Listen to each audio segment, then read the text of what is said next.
Saudara-saudara yang kasih dalam Tuhan, di dalam kehidupan dalam dunia ini, kerap kali kita tidak menyadari, saudara, bahwa segala sesuatu yang terjadi di dalam hidup kita itu semua ada yang ngatur. Saya yakin, saudara percaya lah, ada yang ngatur lah. Nah, yang ngatur itu siapa? Tuhan lah. Nah, tapi kerap kali saudara ini kepingin turut ngatur enggak? Hah? Ya, loh. Lah, sekarang hak apa? Hah? Hak apa yang saudara punya kok turut ngatur? Hah? Bukan lata. Tapi karena apa? Karena dunia itu tidak mengenal akan siapa yang mengatur itu. Jadi dunia ini kepengen menetapkan langkah-langkahnya sendiri. Nah, orang Kristen kebanyakan belum bisa melepas daripada lingkungan itu. Nah, sehingga kita ini tidak maju-maju di dalam pengikutan kita kepada Tuhan. Nah, saudara ini terus terang mau masuk surga ini sekedar masuk atau punya kedudukan? Hah? Punya kedudukan? Atau kepengen lumayan lah asal masuk? Bisa masuk saja sudah lumayan, betul ya? Tapi saudara ini kepengen punya kedudukan atau cuma sekedar? Kalau kepengen punya kedudukan, kira-kira mengikuti seleksi enggak? Hah? Mengikuti pendidikan enggak? Hah? Ya toh, harus toh. Nah, sebab di surga itu bukan sekedar masuk, tetapi adalah satu kerajaan. Jadi kerajaan itu ada rajanya, ada menterinya, loh, ada pejabat-pejabatnya, ya toh? Jadi saudara jangan gini, banyak orang Kristen nanti di surga itu enak, ndak makan, ndak minum. Loh, saya tanya, di surga itu nanti makan ndak? Nah, ngerti? Ini perkara yang sederhana saja loh. Saya tanya dulu sebabnya apa? Lah kamu ini ngerti ndak? Ayo, bayanganmu itu nanti di surga makan enggak? Enggak dah? Enggak dah? Nah iya. Kalau kamu enggak makan ya kamu enggak bakal makan nanti. Wong imanmu enggak makan. Padahal saudara baca Alkitab, Tuhan Yesus bilang apa? Menyediakan tempat. Nah, saya tanya, kamu butuh tempat enggak? Lah, kok enggak butuh makan? Sebabnya kamu kalau punya pikiran di sana enggak makan sebabnya apa? Hah? Roh. Nah, sekarang saya tanya, rohmu itu tembus tembok enggak? Tembus lah. Nah, kalau kamu butuh tempat buat apa? Gue tak tanyain. Nah, ya. Loh, supaya kita ini bisa mengerti, punya bayangan.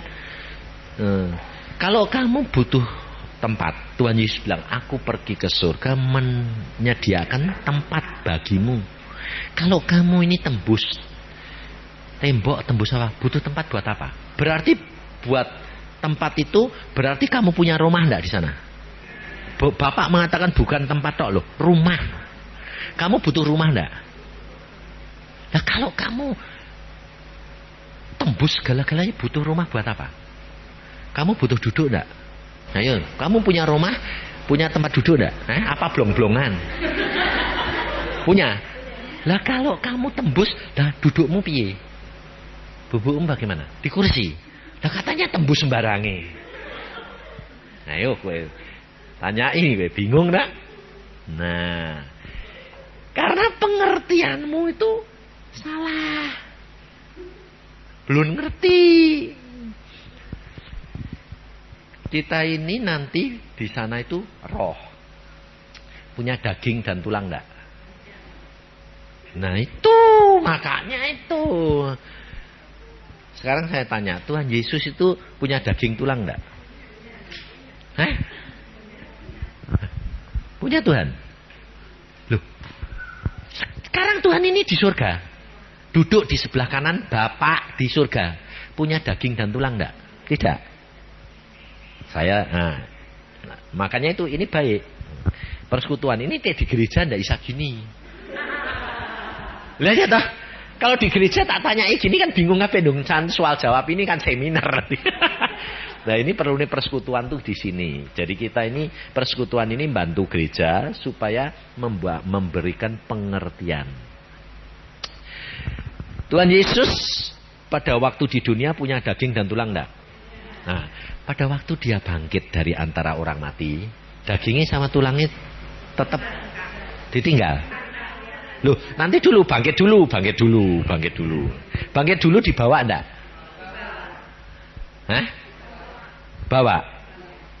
Jadi pada waktu kubur itu buka, Tuhan Yesusnya bangkit. Yang tinggal kain bajunya dia, kain kapannya dia. Berarti daging dan tulangnya ikut toh, keluar toh, bangkit toh. Nah, kemudian pada waktu murid-murid itu kumpul bukan makan, kumpul di dalam kamar yang tertutup, tahu-tahu Yesus masuk. Padahal punya daging dan tulang enggak? Punya. Tembus tembok enggak? Tembus, karena itu tubuh kemuliaan tubuh baru.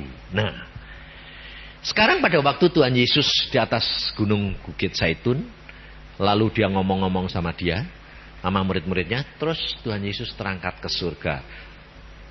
Tulangnya ikut apa ketinggalan? Nah sekarang Tuhan Yesus duduk di sebelah kanan Bapak. Ada tulangnya dan dagingnya enggak? Loh, tak kasih tahu urutannya gini, jadi ngerti dah. Hah? Sebelumnya enggak ngerti dah. Pikirnya, lah terus, kalau kamu enggak tahu rutin gini, makanya saya bilang apa? Baca Alkitab supaya tahu urutannya. Nah, sekarang Tuhan Yesus ke sana. Sudah punya daging dan tulang. Nah, makanya perlu makan. Loh, duduk perlu, makan enggak perlu. Loh.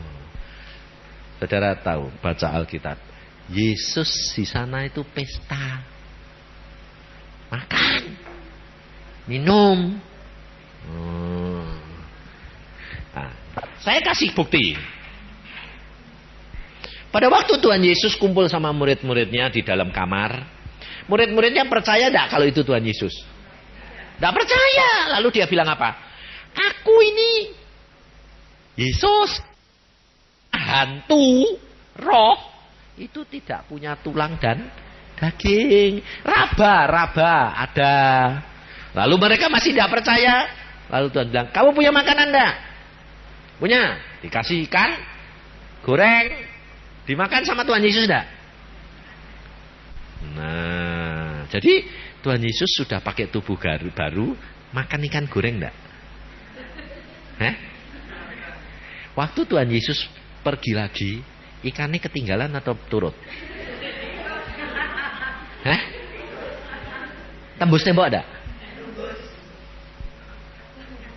Ikannya. Ayo kita tanya. Ikannya kan dimasuk dalam perut Yesus. Ikannya ikan kan goreng Terus Yesusnya balik kan lewat tembok lagi. Ikannya ketinggalan pada. Ngerti? Padahal ikan goreng itu kan bukan roh. Ngerti? Nah kok kalau masuk di dalam Yesus, Yesusnya tembus tembok, ikannya turut tembus. Ngerti? Kamu kalah enggak sama ikan goreng?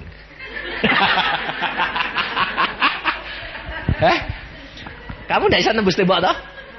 Enggak bisa. Tapi ikan goreng bisa. Karena ikan goreng itu di dalam Yesus. Kalau kamu di dalam Yesus, tembok masalahmu kayak apapun tembus. Tapi kalau kamu enggak di dalam Yesus, enggak bisa. Ya mentok. Karena di dalam Yesus berarti di dalam firman.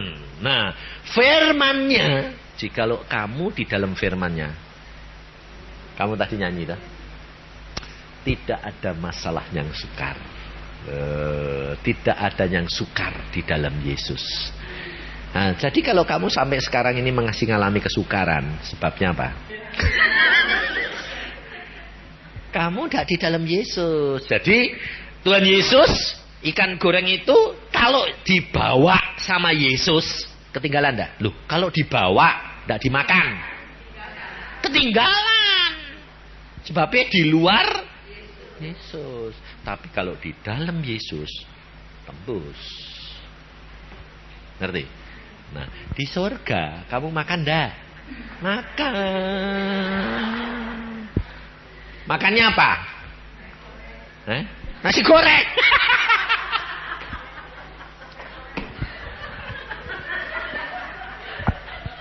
Saudara tahu, mana itu sebetulnya makanan siapa? Mana ada di sini ada makanan yang spesial kayak begitu loh. Dia turun 8 kilo satu kali. Waktu dia bilang, Tuhan, aku kepingin nunjukin istriku dan orang-orang anak-anak Tuhan ada roti. Di sini tuh betul-betul memang ada roti. Terus Tuhan bilang, ya bawaan. Loh. Jadi dia bawa mana sama bawa kertas. Di sana itu ada kertas. Waktu dia bicara sama malaikat, dia digambarin sama malaikat dengan kertas. Kedatangan Tuhan Yesus itu sudah dekat. Ini loh, sudah amat singkat. Nah, sudah menjurus semua kepada titik pusat kepada kedatangan Tuhan. Nah, dia balik dibawa itu kertasnya, gambarnya itu ya dibawa, gambarannya Gabriel, Jibrail itu dibawa. Tunjukin sama istrinya, ini loh kertas surga. Loh, di surga itu ada kertas? Ada. Loh, ini tak bawa gini kok. Nah, makanya pada waktu saya dibawa ke sana juga saya lihat sendiri ada kertas. Wong saya yang megangin no. Wong saya milihin no doanya orang Kristen. Hamba Tuhan tidak percaya bilang, mana ada, di sana ada kertas. Saya bilang, ya sudah, wong belum ngalami, belum lihat, ya tidak bisa disalahke, ya toh. Contohnya Leci tadi ngomong apa? Di sana bambu itu dipisah-pisah, itu kan gedek toh. Iya toh. Nah di sini ya ada toh. Kalau pernah hidup di desa, kalau kamu di kota ya gedong kabeh. Lah ya toh? Lah atapnya itu kan rumbai-rumbai toh. Lah ya itu kan ya di desa ya, saya orang desa ya biasa gitu toh. Tapi kalau orang kota lihat gitu ya bengong ya toh. Nah ya itu karena belum lihat, enggak pernah ngalami. Nah, waktu kertas itu ditunjukkan istrinya, lalu ditunjukkan orang-orang, dia lupa kalau ini kena sinar matahari jadi cair. Waktu ditaruh di meja, sinar matahari menyinari, cari hilang. Lalu, loh, kok hilang? Tuhan berkata, kan cair. Mana itu kalau kena sinar matahari? Oh, kertasnya jadi abu. Hah? Loh, sebetulnya kalau dia ingat firman Tuhan, disimpan. Jadi bisa dibuat bukti. Lah, itu beberapa orang sudah membuktikan. Gitu loh, sudah dibuktikan. Sampai dipegang-pegang. Oh, ada ya, ada. Oh, kalau saya waktu saya dapat penglihatan begitu dan dapat mengalami gitu, saya bilang, Tuhan, tolong dong Tuhan, hambamu yang lain supaya ngalami. Sebab kalau enggak, saya dianggap orang ngibul. Nah, sungguh hamba Tuhan di Indonesia bilang ngibul. Salah satu itu teman saya baik, Yusuf Roni sendiri bilang ngibul. Saya bilang, ampuni Tuhan, jongosmu itu karena dia belum ngerti, belum tahu. Nah, tapi setelah saya membaca hamba Tuhan dari Amerika ini, saya bilang, puji Tuhan, ada yang ngalami, ada yang lihat.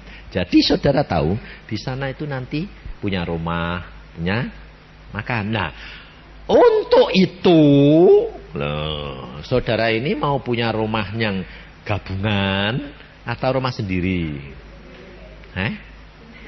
Kalau sendiri itu mesti bayar harga nih. Loh, kalau kamu rumah apa tuh? Susun, gabungan, murah. Betul tak? Kalau kamu kepengen punya rumah yang bagus, punya rumah sendiri, mahal. Lebih-lebih kalau kamu nanti minta, wah Pak, dindingnya mesti ada permatanya loh. Dan hal ini dialami oleh ibu saya. Ibu saya sebelum meninggal kurang 3 bulan. Saya bilang sama ibu saya gini, karena dia pada waktu itu di rumah saya. Dan saya bilang, Mah, kamu kepengen lihat rumahmu di surga enggak? Wah, ya kepengen. Nah, kalau kamu kepengen, kamu berdoa. Kenapa saya katakan gitu? Karena sebelum saya katakan gitu, Tuhan ngomong sama saya. Ibumu nanti 3 bulan lagi tak bawa pulang. Wah. Nah, kalau gitu kan saya mesti menyiapkan dia. Saya siapkan. Mah, gue kepengen enggak lihat rumahmu di surga? Kepengen. Nah, gue sembahyang. Nanti siang ini kalau tidur, nanti kamu ngalami. Siang itu jam 3 dia masuk tidur, dia sembahyang sungguh-sungguh. Dia dibawa Tuhan ke surga, dilihatkan rumahnya. Lah, ternyata dia ini suka berlian. Mamaku ini paling suka dari segala sesuatu cuma permata. Duit tidak suka, tapi permata paling suka. Jadi dia paling suka tuh ngumpulin permata. Nah, saudara tahu di sana apa? Waduh, luar biasa. Kenapa? Tempat tidurku saja dilapisi sama Tuhan permata semuanya. Loh, sekarang saya tanya, tempat tidur kok dari permata? Kira-kira keras apa enggak? Loh, ya kamu ini belum berubah sih pikiranmu tadi. Tembok jah tembus kok permata itu keras piye? Loh, kamu ini kok lupa lagi? Baru diajari loh ya, kok lupa lagi? Makanya saya tuh ajar kamu supaya berpikirnya itu real dan nyata gitu loh. Ngerti? Loh. Jadi kalau tembus itu empuk tetap tidak ada masalah. Karena meskipun permata semua tetap enak. Kalau tembok jatuh sih kayak apa, tembus kok apalagi permata. Jadi kamu tidur ya tetap nikmat dah. Alkitab yang ngomong 12 macam permata semuanya ada. Dan ternyata saudara tahu, permata itu kayak batu kerikil di sana. Gunung-gunungan karena dipakai Tuhan untuk membangun, menghias rumah anak-anak Tuhan. Tapi tergantung. Kalau rumahmu bukan yang gabungan itu loh, rumah susun. Nanti di sana itu bukan ya ada rumah susun, tapi yang banyak itu rumah kayak di Dayak, rumah keluarga itu loh. Jadi kayak rumah panggung panjang gitu. Lah, rumah gabungan. Nah, itu kalau kamu punya iman gabungan. Nanti rumahmu ya gabungan. Ngerti maksud saya. Kalau kamu kepengen punya rumah yang indah, bayarnya juga mahal. Nah, sekarang saya tanya, tergantung kamu sendiri. Mau gabungan murah, tidak usah bayar. Wong selamat itu tidak usah bayar, betul tak? Percaya Yesus, dibaptiskan, selamat. Tapi kalau kamu kepengen punya rumah yang indah, bayar harga itu. Nah, harga yang bagaimana? Yang kita harus bayar. Tuhan Yesus berkata apa? Jangan takut, jangan khawatir. Di dunia kamu menderita, tapi percayalah, aku sudah mengalahkan isi dunia. Nah, jadi bayarnya dengan apa? Hah? Penderitaan. Lah, yang dimaksud oleh Tuhan Yesus penderitaan itu yang bagaimana? Apa lalu kurang makan? Lalu tidak punya rumah? Itu bukan. Penderitaan karena kebenaran. Nah, salah satu contoh, saudara ini punya sifat yang jelek enggak? Hah? Nah, itu baik apa enggak?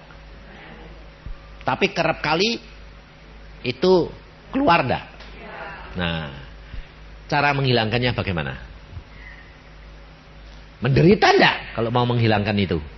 Nah, itu yang Tuhan mau. Umpamanya saudara punya sifat iri hati, itu tidak bisa dicari itu. Loh, susah loh.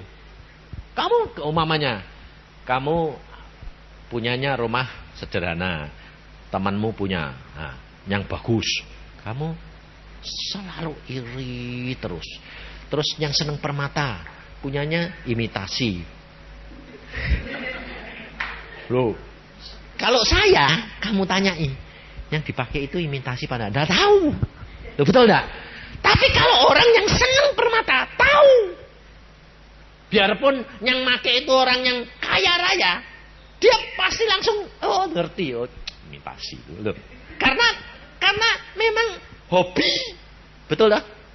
Nah, saudara tahu, hidup kita di dalam bawaan ini, kita sudah punya iri hati. Nah, Tuhan berkata iri hati itu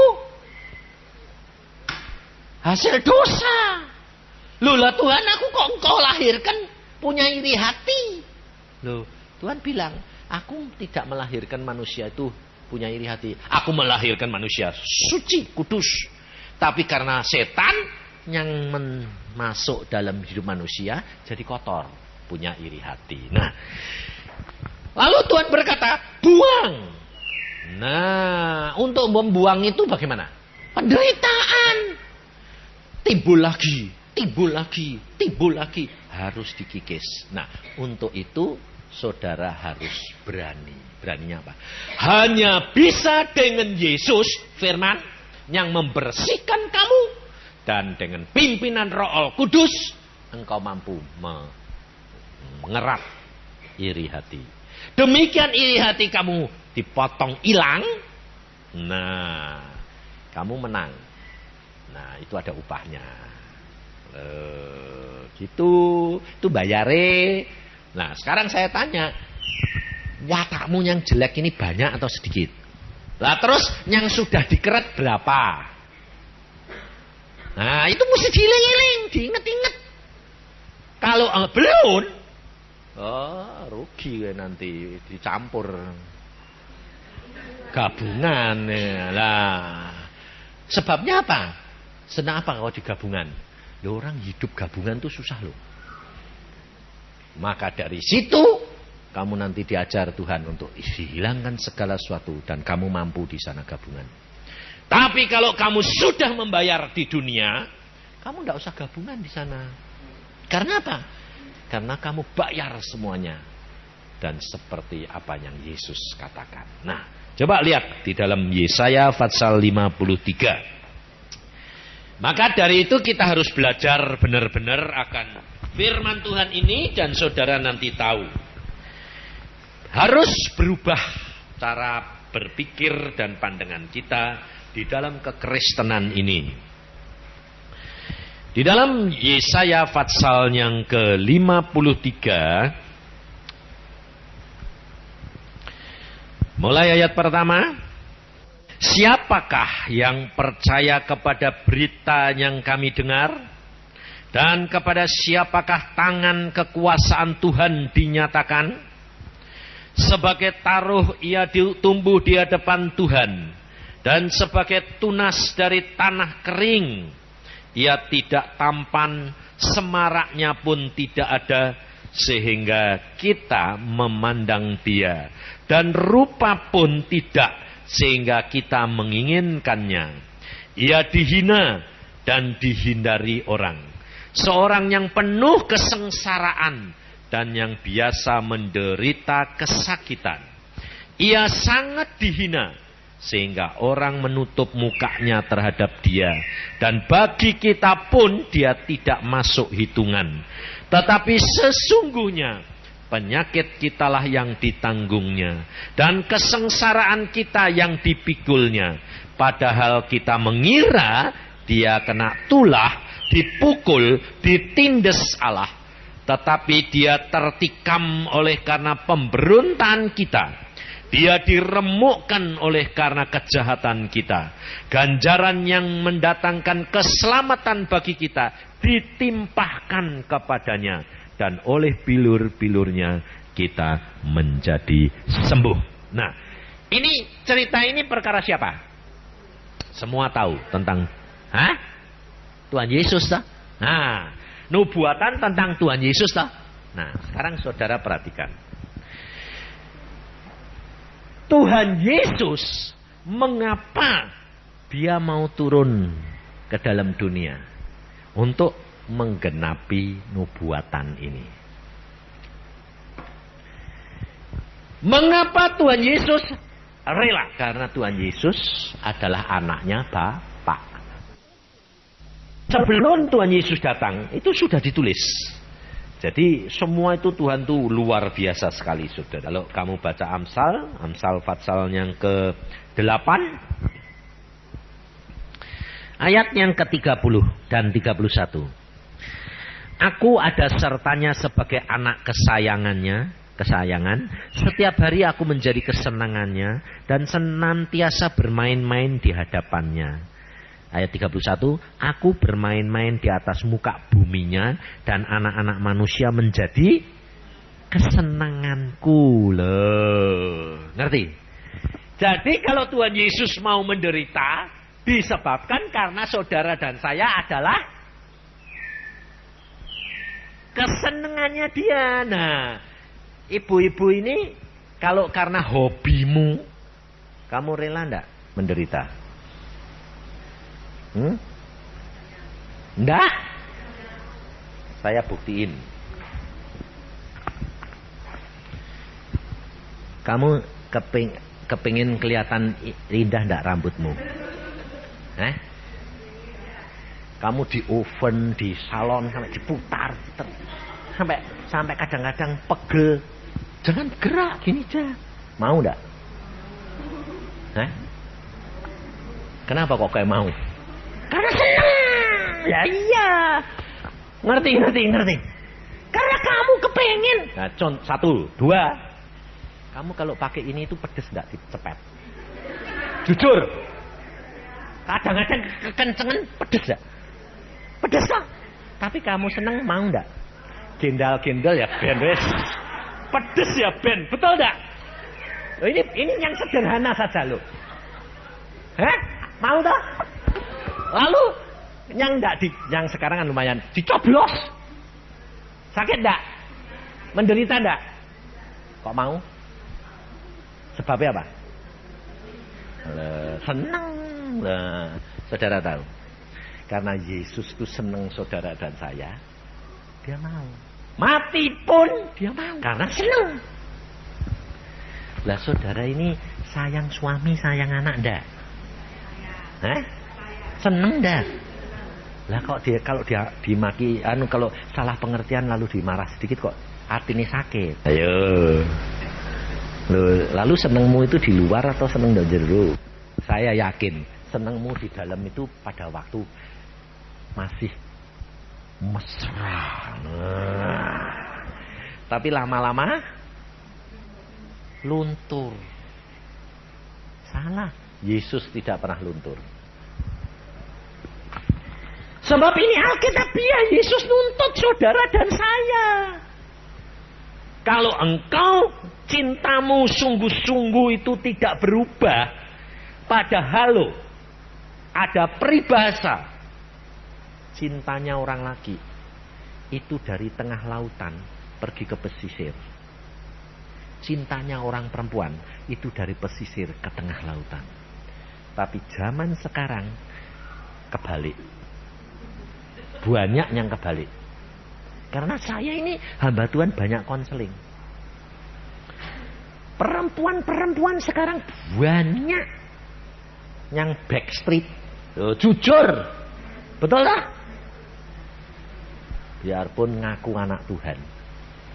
Sampai ada yang konseling saya bilang, Tuhan, ini mau konseling tentang suaminya. Tapi Tuhan bilang dia sendiri mau nutup-nutupi. Kaget aku. Nah ini orang datang langsung tak ini gini. Kamu mau konseling untuk suamimu ya? Iya. Nggak usah ngurusi suami, ngurusi dirimu sendiri nih. Kaget dia. Duh, saya kenapa? Kamu ini diam-diam kan backstreet toh. Tangis. Bertobat lebih dahulu. Suamimu beres. Kamu dirimu belum beres kok mau nyelamat ke ngurusi suami. Betul enggak? Yesus beres. Dia bisa menyelamatkan saudara dan saya. Nah, kalau Yesusnya tidak beres, mana mampu. Maka dari itu saudara, engkau perhatikan. Pada waktu Tuhan Yesus di atas kayu salib, apa yang robek? Tirai bait Allah. Batas antara Maha Suci dan ruangan suci. Dunia luar dan Allah. Untuk itu harus ada korban. Dirobek. Nah, saudara tahu. Tebelnya tirai itu ada seorang ahli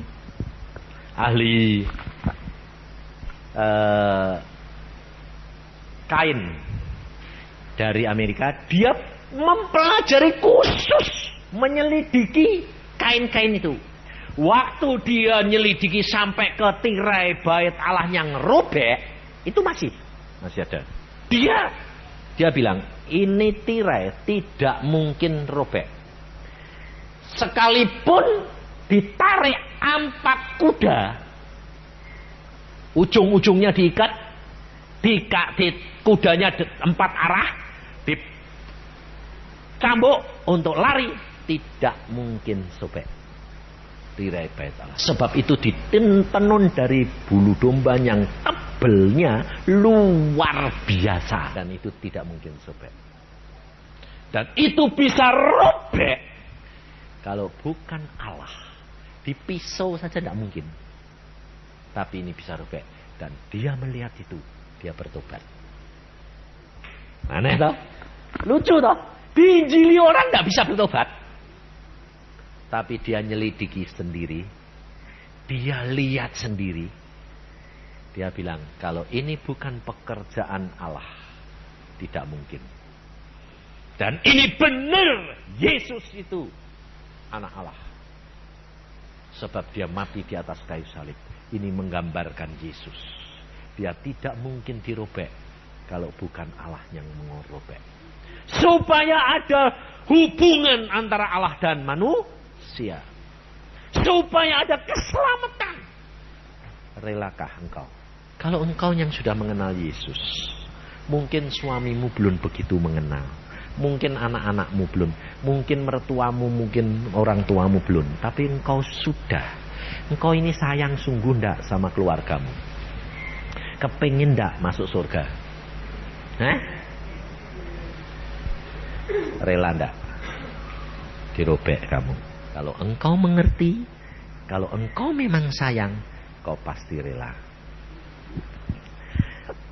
Dirobek itu menderita enggak? Tuhan Yesus berkata, tampar kanan, kasih kiri. Tapi kalau engkau tahu ditampar kanan, wah ini harga yang aku harus bayar kok. Tapi tak pikir-pikir murah, karena ini keselamatan jiwamu. Kira-kira kalau suamimu nyalain kamu, perkara anak, kamu disalahin. Makanya jangan pergi-pergi terus. Anak diurusi. Kamu bilang, salah lagi. Kalau kamu tahu harga yang kamu harus bayar, kamu mesem atau sakit? Mesem. Pahit enggak? Pahit. tidak boleh pahit. Kamu harus ampuni bapak karena dia tidak tahu apa yang diperbuat. Loh. Tapi kamu harus ngomong sendiri sama jiwamu. Murah Tuhan, wong cuma begini kok. Yang penting kan selamat. Loh, harus. Kira-kira kalau kamu bisa gitu, pelayananmu, sikapmu tetap mesem terus enggak? Hah? Hah? Loh, kalau dulu ini kecut, sekarang jadi manis. Loh, saudara tahu, kalau orang diem terus pipi ini gampang melorot enggak? Hah? Gampang dong. Lah kalau dimasase itu ke atas atau ke bawah? Sebabnya apa? Naik dong. Lah kalau kamu mesem itu naik apa turun? Makanya kalau kamu banyak mesem, banyak ketawa, itu otomatis gak usah dimasase. Bayar mahal, kue mesam-mesem siang malam nggak mana melenting-melentu terus. Loh, tambah indah, betul enggak? Loh, wong Tuhan itu, Alkitab itu luar biasa. Tapi saudara enggak mau. Maunya cemburu. Melorot semua anane melorot. Ini loh saudara, hidup kekristenan itu Allah sudah atur semua. Luar biasa. Dan indah. Karena apa? Tuhan berkata, ada harga nak yang harus kamu bayar. Tetapi demikian kamu memenangkan satu demi satu. Tuhan berkata apa? Satu orang diselamatkan, seluruh isi keluargamu akan diselamatkan. Karena apa? Karena ada orang yang mau dirobek. Kalau engkau ingat ini senantiasa, Yesus sudah memberi contoh. Yesus sudah melakukan. Yesus untuk isi dunia. Kamu dituntut untuk siapa? Cuma untuk keluargamu saja dulu. Murah atau mahal? Susah atau enggak? Wong Yesus sudah berkata, pikulah nak ku yang kupasang. Itu enak dan ringan loh. Kok kamu bilang berat Tuhan? Susah. Kenapa sih Tuhan? Aku dulu kawin sama dia, watake kok aneh. Yang milih itu siapa toh? Lu kalau kamu seneng kamu yang milih, lu kok sekarang ngomel? Ya kamu bilang, Tuhan ampun, aku dulu mungkin salah milih ya Tuhan. Tapi karena aku seneng seperti engkau seneng sama manusia, aku mau bayar kok Tuhan. Loh, harusnya gitu dah. Mulai hari ini kamu harus bertobat. Harus bertobat. Karena dulu kamu yang milih dewek. Jadi kamu berkata, Tuhan, aku dulu senang. Dan sesuai dengan engkau senang manusia, engkau berani bayar, aku mau bayar harga itu. Dan Allahmu tidak akan mencobai engkau lebih dari kekuatanmu. Dia tahu kalau kamu tidak mampu, tidak akan dituntut. Maka cara berpikirmu harus berubah. Berubahnya apa?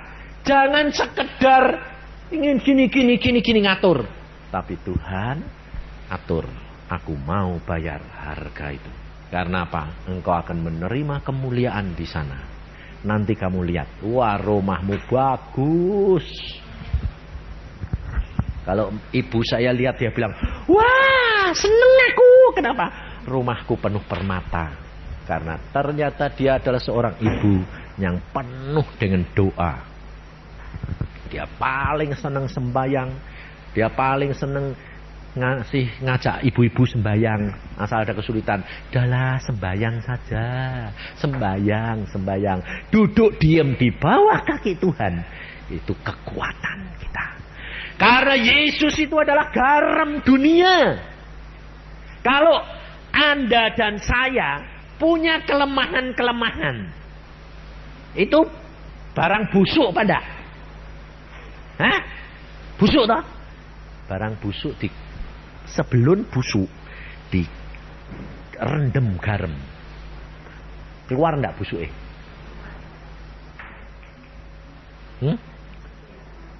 Diawetkan, enggak jadi busuk. Jadinya kuat.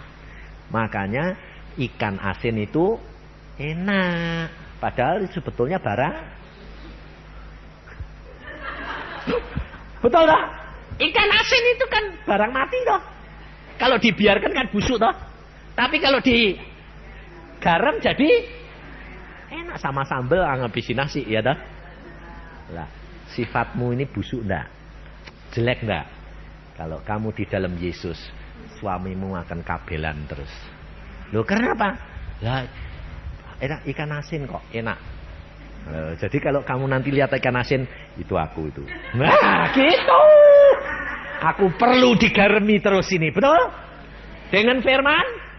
Jadi kalau di mana-mana lihat ikan asin, makasih Tuhan, itu aku. Tapi harus cari garam dunia. Firman, firman, firman. Dan ikan asin itu kira-kira ini garamnya, ini garam. Ada garam. Ikan asinnya taruh sini, tapi sebentar dipindah lagi. Dipindah lagi. Kira-kira busuk enggak? Busuk. Kalau engkau tidak duduk diam di bawah kaki Tuhan, enggak membiarkan garam itu kerja, tetap keluar lagi busuknya.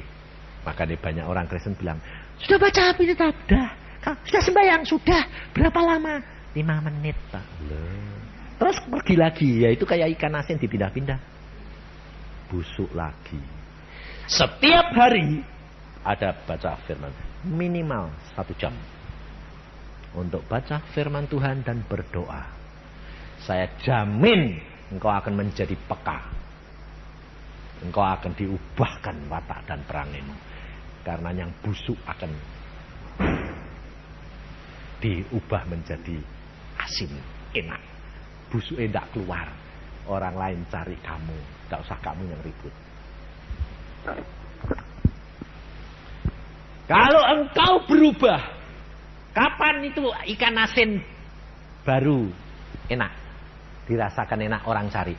Kalau sudah dicoba, loh, betul enggak? Dicoba itu dipotong enggak? Apa langsung dimasukin semua gitu? Dipotong, sakit enggak? Dikunyah, sakit enggak? Kalau sudah baru dia bilang, enak ya, lo cari. Kalau engkau sudah disakiti sama suamimu, sama anakmu, diem, bergaram, berfirman, mereka, kok sekarang kok berubah? Dulu kalau di sedikit kok ngomongin sak jam, sekarang kok diem, mesem lo. Sekarang berubah enggak? Berubah kok mesem terus, apa-apa pipine nyemplu lah, ya dah. Oh, lah kok kenapa lo? Karena digaremi dengan firman. Ini loh saudara. Ini hidup kekristenan yang nyata. Dan upahmu tidak hanya terima di sini. Surga luar biasa. Loh, saya yakin ibu-ibu ini tidak kepingin kalah sama suami. Betul tak? Siapa yang mau ngalah? Jujur. Tidak ada. Meskipun kelihatannya di luar, ya Pak, tapi dok juru hati nih. Loh, itu kan tandanya bahwa dia sebetulnya tidak mau kalah toh? Ya enggak? Tapi kalau kamu lakukan di sini, kamu mengalah, kamu menang di sana, kan enak toh? Ngalah untuk menang atau enak menang-menangan tapi kalah? Kan enak ngalah tapi menang. Coba perhatiin. Daud itu raja yang disayang Tuhan. Sama Batseba kok kalah. Batseba itu gundik, bekas istrinya orang. Kok anaknya saja jadi raja? Kok ada anak permaisuri? Kok ada anak yang pertua? Karena Batseba itu pintar. Loh, lah kok kamu tidak belajar? Ngalah tapi untuk menang. Menangnya kapan? Tunggu waktu nih. Ngalah sekarang tapi menang besok. Atau mau menang sekarang tapi bakal suamimu digondol orang. Jadi kalah. Ini loh saudara, kita kerap kali tidak nyadari. Ngalah untuk menang. Yesus mati. Orang berkata, dia kena kutuk. Dia dihina. Tapi orang tidak tahu. Dia dihina karena kita. Sekarang kalau kamu dihina, suamimu, anakmu, mertuamu tidak tahu. Karena mereka kamu dihina, diejek, dan kamu memenangkan mereka. Upahmu di sana bilang apa? Puji Tuhan, menang.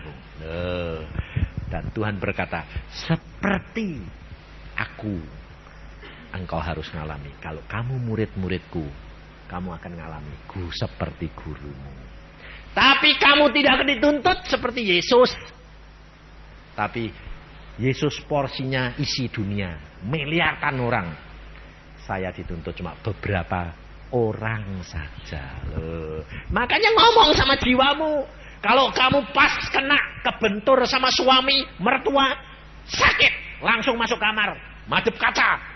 Ringan, ngomong. Ringan, bayarnya murah.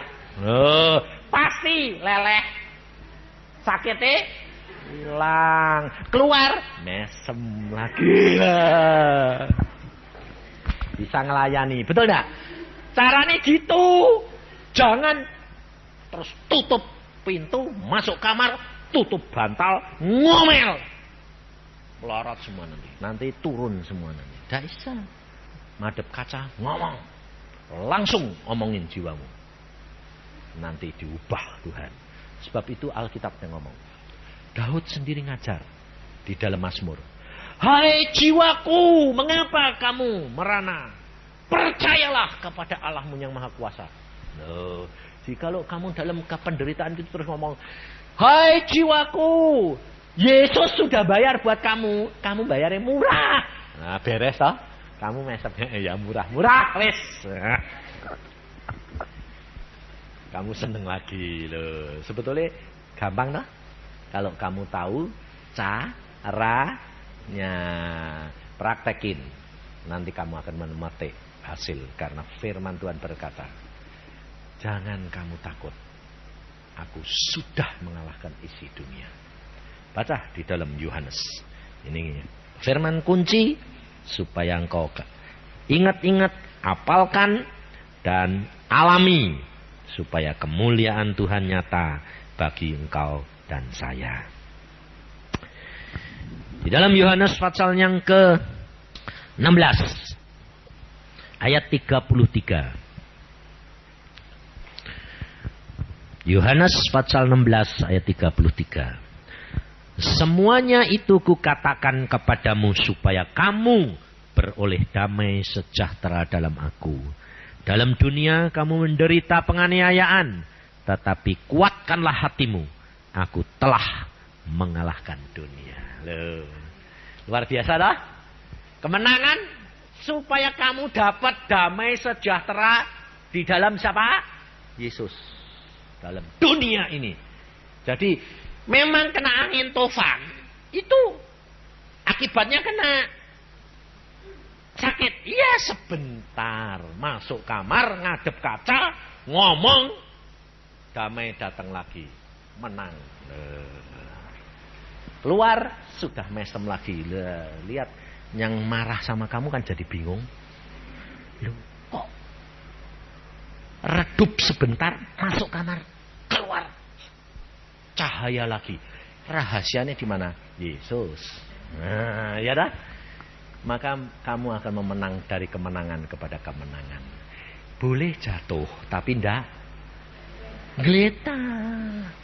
Tapi kalau kamu dimarahi, langsung jatuh ke tempat tidur, geletak. Loh, terus tutup bantal, wire matanu itu geletak itu namanya. Masuk kamar, ngadep kaca, ngomong, jatuh sih jatuh, sakit, tapi keluar lagi berdiri. Alkitab berkata, orang yang hidup berkenan kepada Tuhan, biar jatuh tidak geletak. Tapi kalau kamu ribut sama suami, geletak terus nak. Langsung gulingan. Jam-jaman sehari. Tidak benar. Itu kalah itu namanya. Maka hidup kekristenan kamu nyatakan. Nanti kamu jadi berkat orang lain. Ya dah. Nama Tuhan dimuliakan. Amin. Mari kita berdoa.